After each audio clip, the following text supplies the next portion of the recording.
Hey guys, how's it going? It's Janie over here at Janie Sweets, and welcome back to another Friday Fixes episode where you ask me your cake questions and I do my best to answer them for you. Now, this episode is going to be all about cake contracts, why you need them, what you should include in them, etc., etc. Now, let's get started because there's a lot to cover in this episode. So, first of all, what is a cake contract? Well, what's a contract in general?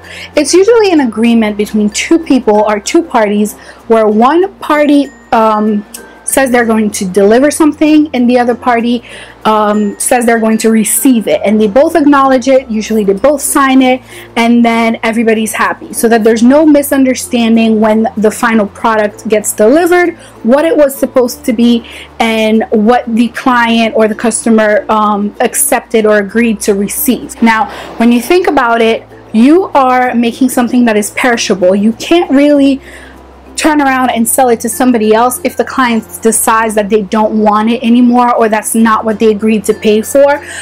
You're kind of out of luck, you're out of your time, you're out of your ingredients, and you really lost. And the same goes around for the client. You have to protect them because a lot of times you have so much going on that you forget what you were supposed to do. The cake was supposed to be a pastel pink and not a bright pink, and then you made it bright pink and now the client's disappointed. But at the end of the day, if you had the contract that said what it was supposed to be, you wouldn't be in that predicament. So let's get started with what I have in my cake contract that I think are important things that you should have in yours. So I'm looking at my contract on my phone right now, and the first thing that I see is that you need to know what the date is, where the event is going to be, who's agreeing to pick it up or receive it when you deliver it, and the time. You also need to know their email address, their phone number, and emergency contact. That's all important things. So these are the first things that you should have at the top of your contract. The next thing that you need to have is what you're agreeing to work on. So I like to put a theme, what theme I'm going to make the cake, if it's a princess theme, so that way it pops right out of my head when I see it on my fridge or in my file cabinet what that cake is going to be. The colors, whatever colors you want to make it, if you have to model any figures or you have to buy any figures, you put that there. If they want flowers, are they going to be fresh flowers, silk flowers, sugar flowers? You have to include that, and whatever they want to write. Now, I always ask my customer to write it out for me, because a lot of times you might think that Amy is A-M-Y, but it's A-M-I-E or something like that. So I ask the client, write what you want me to write on the cake. So that's important. Next, I have a section where it lists 4 tiers. Most cakes that I make are not taller than 4 tiers. If it's a specialty cake, then I would write that out. But tier 1, I want to know what flavor it's going to be, what shape it's going to be, and what size. So you would have like maybe a vanilla cake with, it's round and it's a 7-inch, right?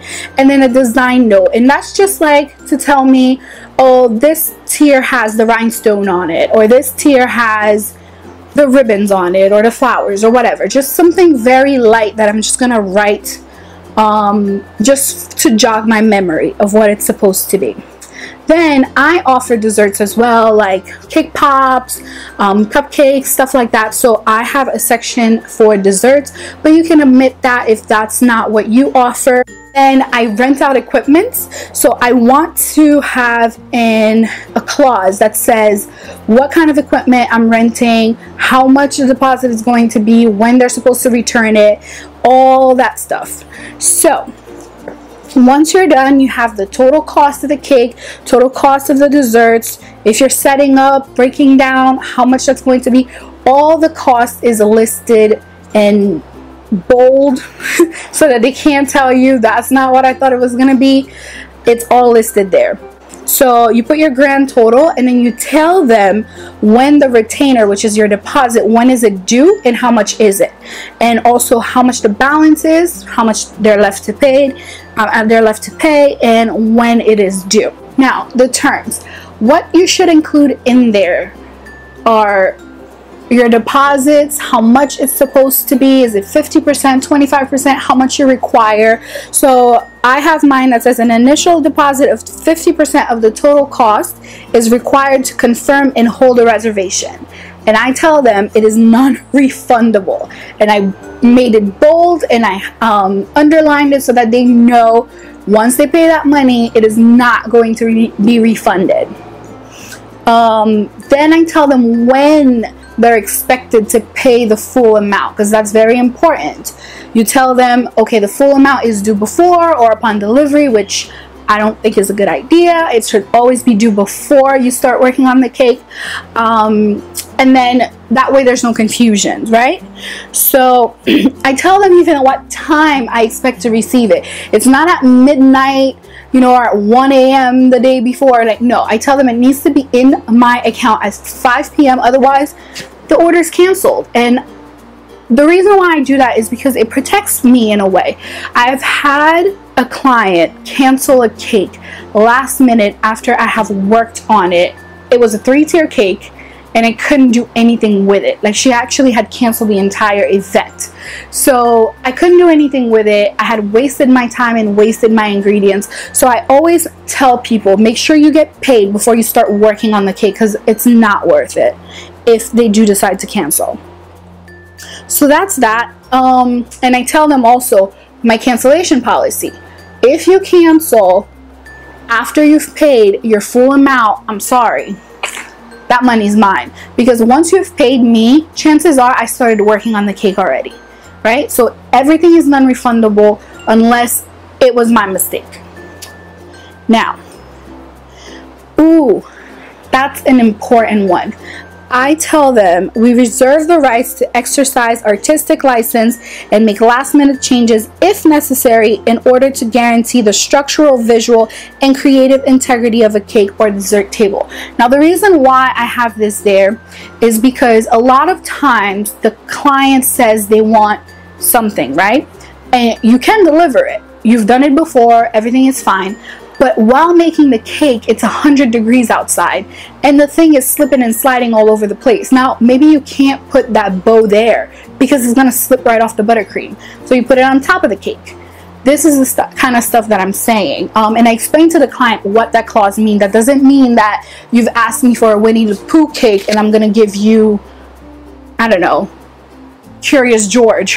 You know, like, that's not what it means. It means that if what you've asked me to do and that I've agreed to do is going to compromise the cake, meaning it's not going to make it safely to your place, or, you know, it's going to collapse at some point, I will let you know, but I do reserve the right to exercise that artistic freedom. Delivery and setup, that's a big one.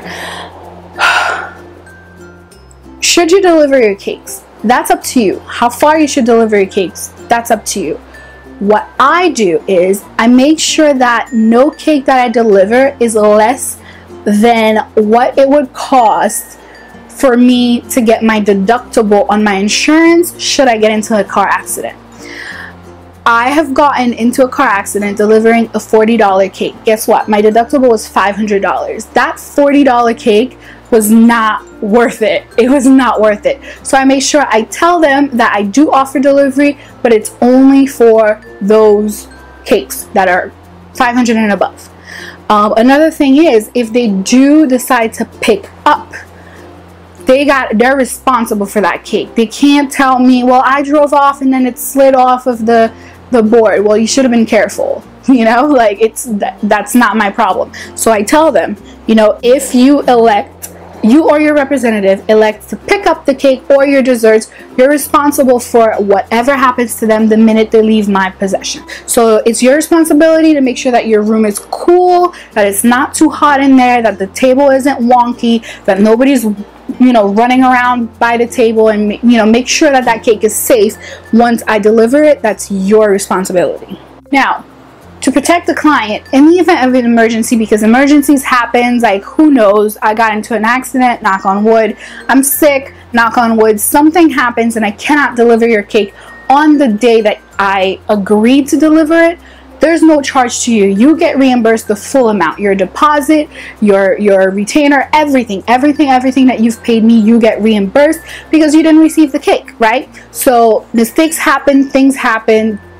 it's life. So you also have to reassure the client that if anything were to happen, they are also covered. So you tell them whether or not you are willing to refund the money, or if you're going to, you know, give them like a coupon for a next cake. I don't know, whatever you want to do. In my case, if I don't deliver it to you, you get your money back.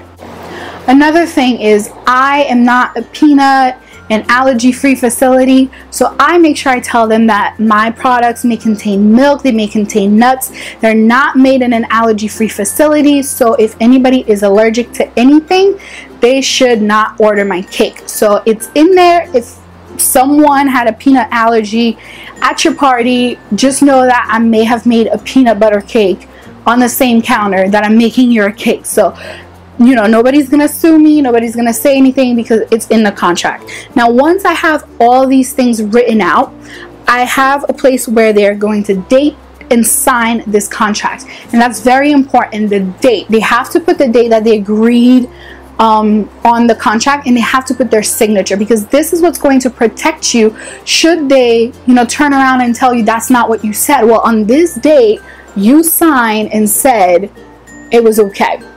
So that is all that I put in my cake contract.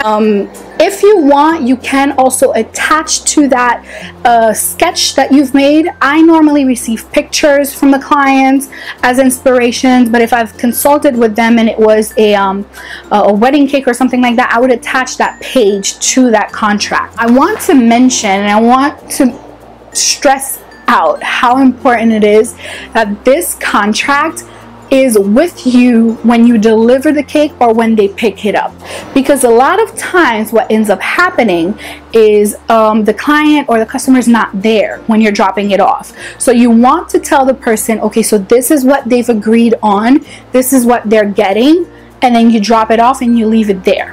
You want to make sure you cover yourself, guys. Like, I can't stress that enough.